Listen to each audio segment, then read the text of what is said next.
There is a problem with SASSA office. The office is closed due to the problem. The manager or the suspect or alleged manager found in the office doing rituals or performing rituals. So employees or workers, they fear to go back to work. What is the way forward, and how long do you think the offices are going to be closed? So we are waiting for the MEC so that we have a way forward together. But presently, there is we have nothing on the side of the employer. So there is no engagement. We are waiting for the employer so that they will have a way forward. But the workers currently they are staying at home until they attend EAP because they are traumatized by the incident that have been happened in the office for this splitting of the necklace, the suspect multi and everything.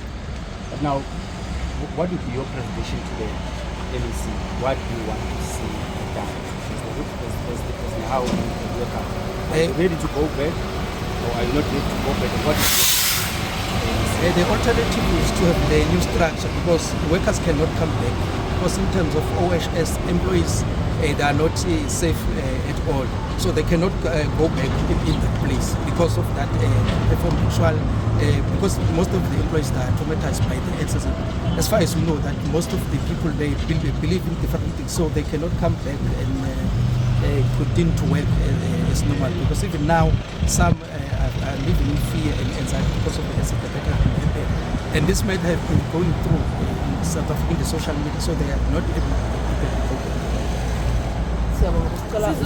back. Kulesimo esivelela kwaSASSA esisola ukuthi bekunomphathi okusola ukuthi ubona kwamakhamera abasebenzi babe sebethola izinayithi ngaphakathi, so abafisa ukuthi babuyele kungakaxoxiswana nomqashi ukuthi yini eyenzakelanga ngaphakathi.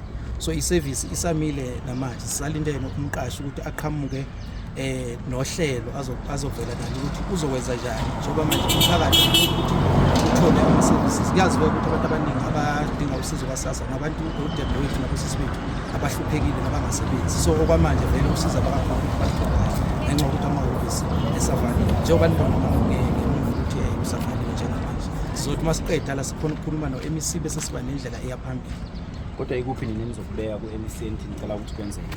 Esikufisayo ukuthi abasebenzi bathole i-ofisi elinye ukuze bazokhona ukuthi basebenze kahle ngaphandle kokusaba, ngoba kule ndawo okuthiwa basebenzele kuyo njengamanje eseholweni ezokuphepha aziqinisekisiwe kahle, angeke sibe negaranti ukuthi bazobe bephephile belapha. Futhi esicabangayo iPiet Retief inendawo eziningi ezisemakhaya, so ngeke bekhona abantu ukuthola ukuthi bafika basuka ey'ndaweni ezahlukene ezisemakhaya babuye bagibele babe sebedribhini bawele futhi bafunakala ukuthi baya eholweni. So sizocela ukuthi ungqongqoshe amana kufunakale noma i-management yakwaSASSA ifune indawo ephakathi edolobheni ukuze umphakathi wakithi uzokhona ukuthi usizakale.